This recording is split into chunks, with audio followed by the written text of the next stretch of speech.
We rolling? Good. Well, good afternoon.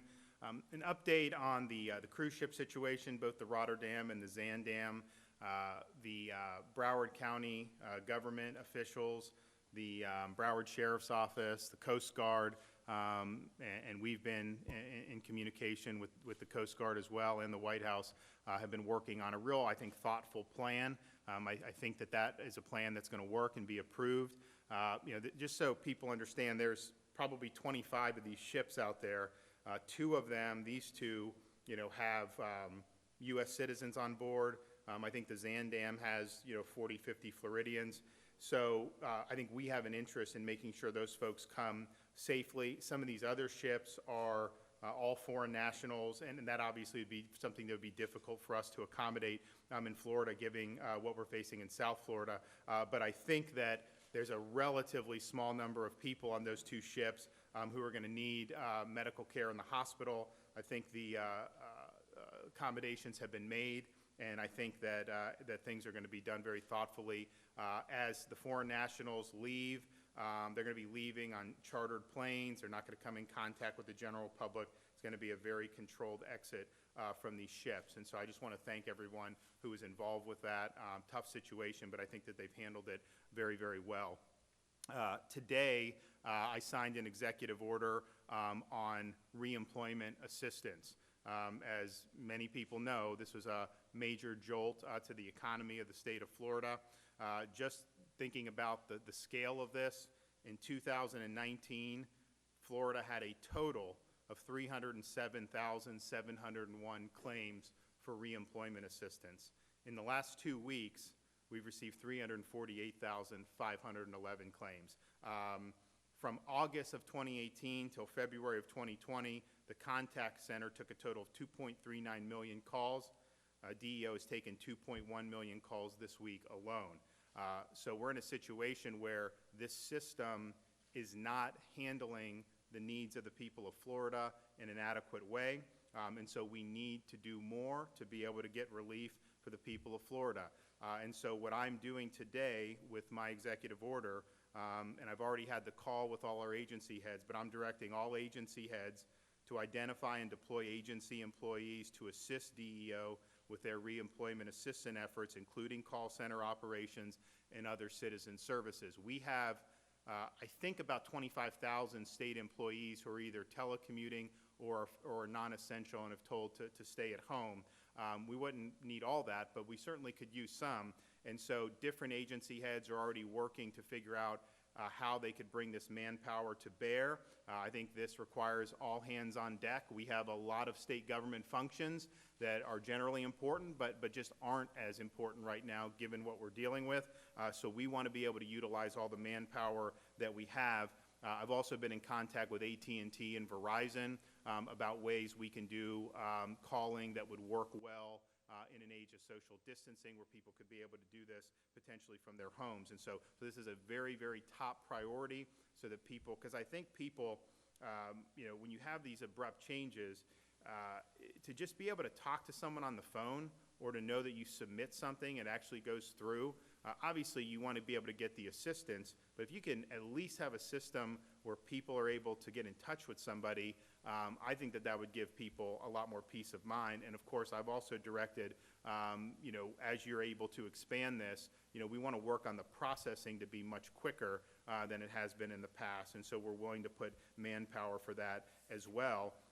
Because this whole web platform is overloaded, people should be able to fill out a paper application if that's an option for them. We shouldn't limit how they're able to apply, and so we're going to beef up the call centers. I've ordered them to beef up or create an alternative for online submissions. But at the end of the day, if people want to submit an application in person or drop it off, then we should be willing to accept that. So I've ordered them to make all available options available for people to be able to do that.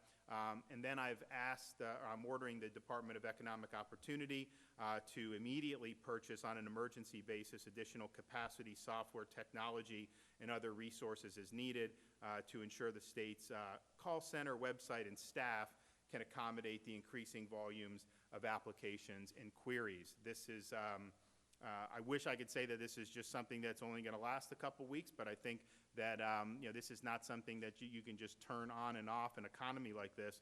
So we need to expand the capacity, but just understand that this is going to be a problem that could be with us more than just a couple weeks. So I think that that's going to be something that will be very much needed. So in terms of our economic priorities, this is our top priority, to be able to field the calls and be able to respond appropriately to the people of Florida. And I have all agencies now working on, and we've already just today been able to identify some pretty interesting options, and I think we're going to continue to build on that and really bring a lot of force to bear. So I told everyone, you need to be making plans and identifying people right now so that we can deploy them immediately. The other executive order I've done today relates to mortgage foreclosure and eviction relief. We're suspending foreclosures for 45 days and also suspending evictions for 45 days. I'm not sure that you're going to rent out a lot of new places right now anyways, but nevertheless, you just never know how people act. So given the circumstances, I think that those suspensions are warranted. An update on the travel, we've screened by air and car almost 11,000 people since my executive orders went into effect. And again, the folks that are coming from hot spots like New York City or New Orleans are required to self-isolate for 14 days upon entering the state of Florida. We are looking at, as you look at some of the statistics about what we're seeing with caseload here in Florida, probably the number one message from the beginning for us has been those people who are 65 and older, particularly if you have an underlying condition, you really need to be staying at home and limiting your contacts with people because of the way this virus affects those in that age group. If you look at Florida's cases, 25% of the cases are with people 65 and plus. 54% of the hospitalizations in Florida have been 65 and plus, and 86% of the fatalities have been 65 and plus. So please heed that directive to stay at home as much as possible, and please limit contact with others. We want that for everybody, but particularly in that 65 and up category or people that have serious underlying conditions. Those are the folks that are the most at risk from this disease. We are continuing to monitor the bed availability. Numbers have been pretty similar. You see little movements here or there, but most of the major areas in terms of availability percentage are in the 40% range. But obviously, we're continuing to monitor that as well. There have been some questions about my order yesterday involving essential services and essential activities, and people will say, well, can I go fly a kite? Can I do this? Can I do that? And I think the way to think about it is, when you're limiting people to essential services and essential activities, the goal is to reduce contacts with people outside the home. That is why that is in place. And so it's less important what you do than how you do it. For example, if you want to go for a 10-mile run by yourself and come back, more power to you. But you wouldn't be able to do a 20-person road race in the neighborhood with 19 of your friends. So is running an essential activity? Yes, if it's done consistent with social distancing guidelines. You could go, if you have a basketball hoop in your driveway, go shoot hoops all day. That's fine. But you're not going to be able to do a 5-on-5 pickup game where you're going to be in close contact with other people. Someone wants to take their son fishing? By all means, go do it. But you're not going to be able to get 25 people on a boat and go fishing in some type of group outing. So less important about, can you do X or Y, but simply how are you going to do X or Y? And if you're engaging in activity that doesn't involve close contact with other people, you're going to be fine. If you are doing things, even if you're staying at home, and you have 10, 15 people at the house, that's going to be close contacts with people, and that's what we're trying to avoid. So if you think about it that way, what we're trying to do is reduce the transmission of the virus. Viruses have different reproduction rates, and this is a virus that typically transmits when people are in close contact with somebody else. And so if you can refrain from that, we can reduce the transmission rate. And if you reduce the transmission rate far enough, the virus can eventually have fewer places to go. So that's what we're trying to do on that, and I know people have had a lot of questions, but just think about if I'm engaging in essential service or I'm engaging in essential activity, am I doing it in a way that's limiting contacts? And if you are, you're probably going to be okay. If you're doing things that have a lot of contacts, then it's not going to be okay.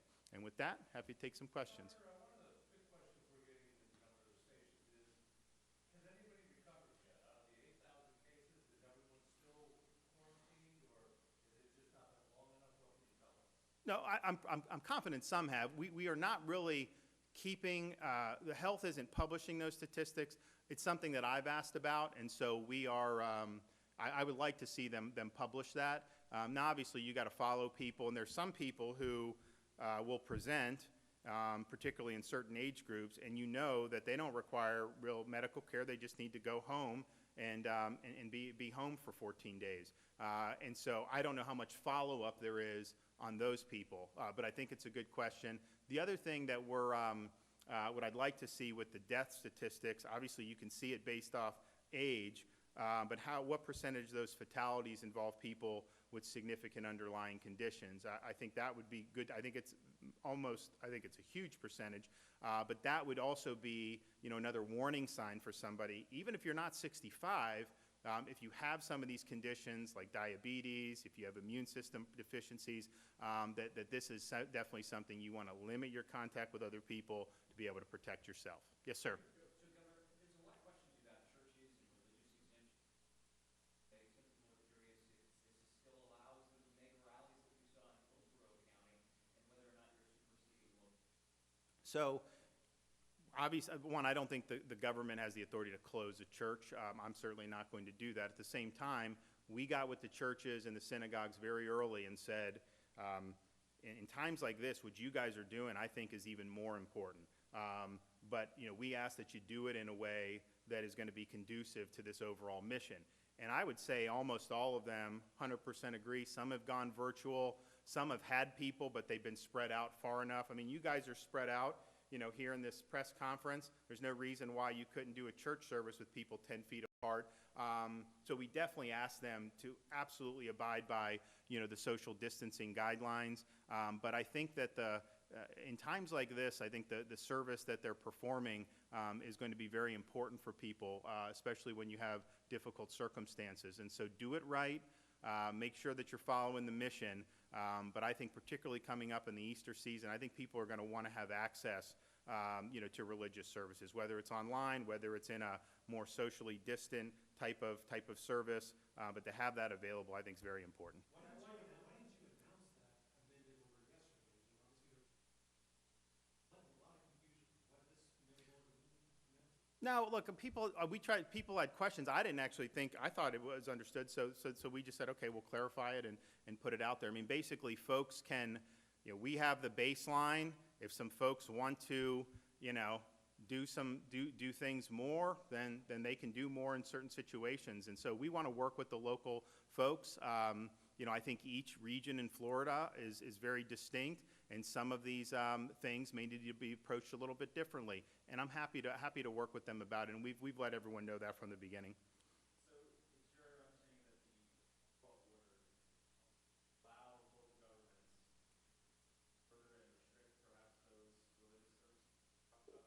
Well, I mean, I don't know that they would have the authority, quite frankly, to close a religious, I mean, like, the Constitution doesn't get suspended here. There's got to be ways where you can accommodate. So I would tell them, work with the folks, work with the rabbis, work with the pastors, to get it right. But I think it's got to be more of a collaborative thing. But generally speaking, yeah, they can go beyond what I've done if they want to restrict access to, to certain areas. I mean, for example, we're saying you can go out for a jog, and I know there's running trails. If a local wants to just shut down the running trail, and they want to do that, then they can do it, and that's just going to be their decision. That's not what the amended order says. It's confusion. No, it's our intent on that is, we're obviously doing essential services. We're doing the restrictions on that. So they're not going to be able to say, oh, well, the governor says you can't have these types of contacts. We think you can have time. So what we're doing is setting a floor, and they can't go below the floor. Governor, one of the calls that we got today, and it's not verified, but it was someone claimed that they walked into a major drugstore chain and were required to be sprayed down with Lysol, and then pay for the can. Now, what does that say about potential hysteria out there, and what would you say to people that Well, I mean, I would defer to the CDC, but I have no idea whether that would even be effective to do. But look, people just, I mean, we're in for a difficult time here. It's not going to be easy. We have an invisible enemy. It's definitely going to be a challenge. But I think you got to keep your cool, and I think the more people behave based on hysteria or panic, I think the harder this is going to be for everyone to come out well on the other side of it. And so, just keep calm, carry on, and let's get through this. So I haven't seen that, and I'm not sure how much sense that makes. But that's another. It actually brings up another thing about kind of the local. So, for example, the grocery stores are an essential service. So you go to Publix, Costco, wherever. If a local jurisdiction wanted to say, the grocery stores, you're obviously open, but you can only be at 25% capacity, and they want to set something up, some ways to enforce more social distancing, then they can do that, and that will be fine. Governor, there's actually two hospitals in North Florida, Suwannee and Bradford County, that were due to be sold. They filed their WARN notices to lay off 300 private hospital HCA.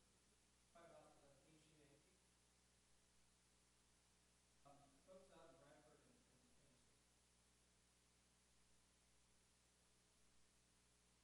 hospital beds and space. Cross your desk yet, or? So we'll have to get back to you on that. I mean, it was something that we discussed a couple weeks ago, but just we'll follow up with you on that one. What kind of considerations are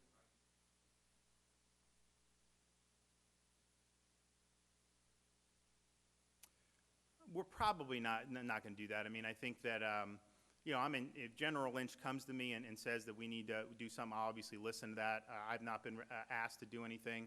Some of these other states have been really releasing a lot of people. Some of these people are very dangerous. I don't see how in a time of pandemic where people are on edge already, releasing felons into society, would make a whole lot of sense. I think it makes everything we're doing with social distancing more difficult. And I think as this wears on, you're going to start to see society fray a little bit more. And I think most people have hung in there, but that's just the reality. So I don't know that it would necessarily make things any better. Governor, you've spoken to the president multiple times about limiting the domestic, like a good idea, but the president, I guess.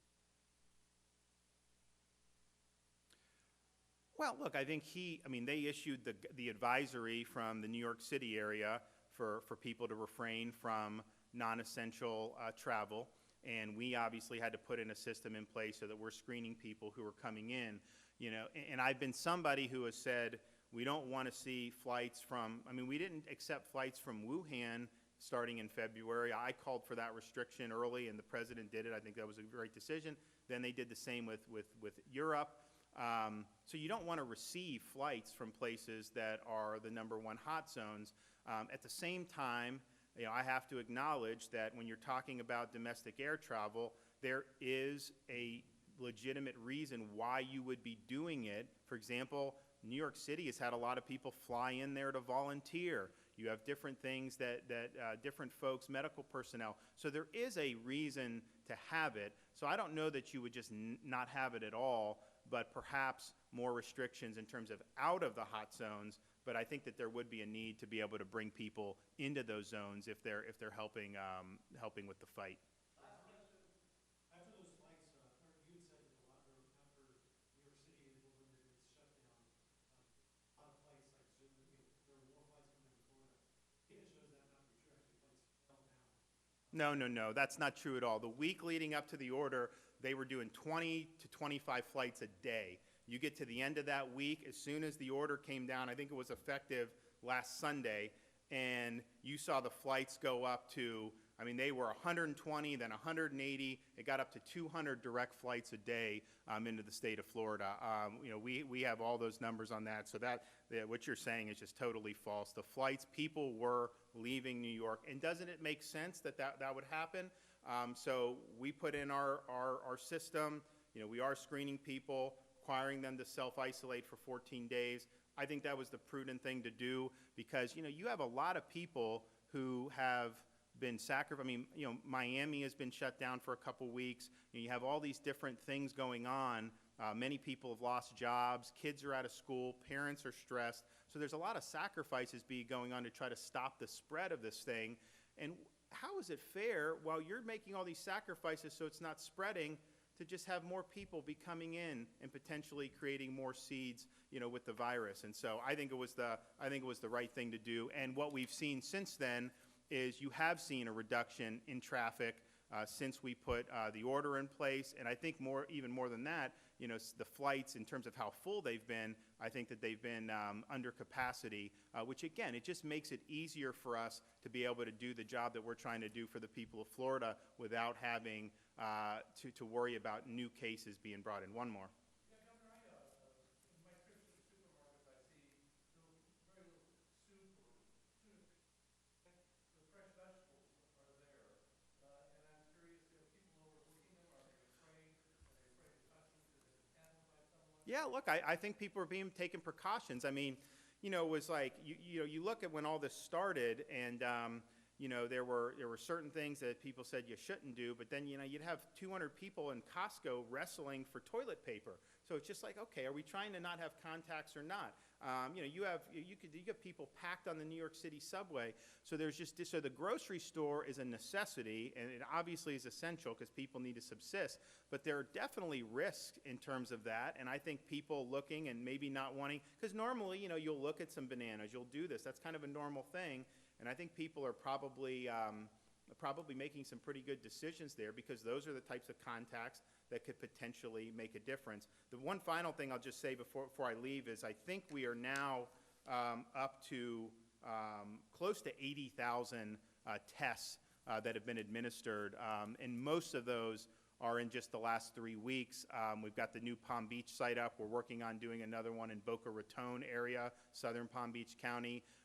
We're also going to we fortified all the existing sites. I was interested in potentially doing more. Some of these areas, the demand, we were told that there wasn't enough demand to justify a new site in certain parts of the state. But to be able to get to there, if we get over 100,000, which I think we will, because we're getting 8,000, 9,000 test results back a day now. So I think we're going to be over that, get over that mark soon. That'll be 1 in every 200 people roughly in the state. That's going to give us some really good information. And so you go back 2 weeks and then you start looking at everything that happens going forward. I think it really gives you a good sense of what's going on and where we may have to focus efforts as we continue to fight this scourge. Thanks, everybody.